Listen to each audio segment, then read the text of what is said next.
This piece is leather hard. It's been drying for a while. Depending how hot or windy or breezy your studio is will determine how fast it dries.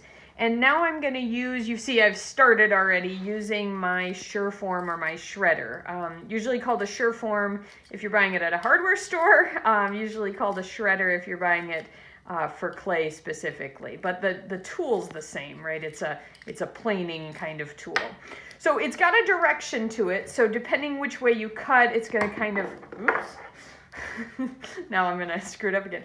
Depending which way you turn it, it's going to smush or cut.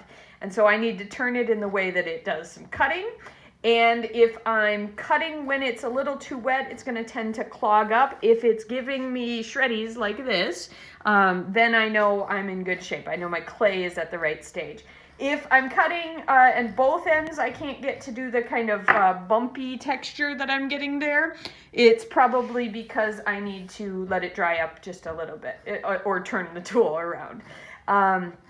This is going to allow me to shred the surfaces. Now, obviously, depending how much clay you have, you may have thinner, you don't want to get your slabs too thin, but assuming you've rolled out a slab that's not super skinny, you should be able to shred on the sides and shred towards flat. So I'm keeping the tool flat.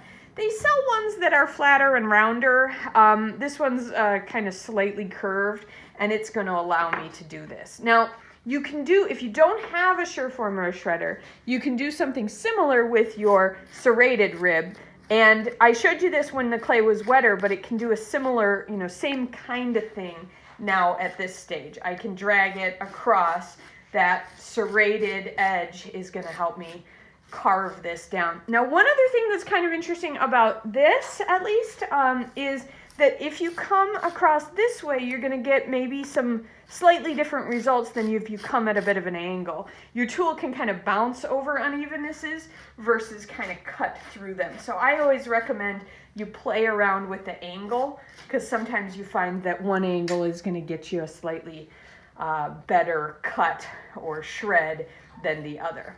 Now, either of these is going to leave a texture. Whether you want that texture or not, they're going to smooth or flatten, even out the edges for you. So after you've evened out the edges, if you decide you don't like the shredder look, you can always grab your non-serrated metal rib or a plastic rib or a silicone rib, and you can smooth that. Of course, lots of other tools that you can use to add surface decorations and things like that.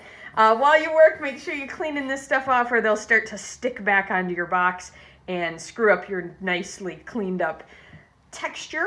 And then, of course, always remember slab built stuff should dry nice and slow.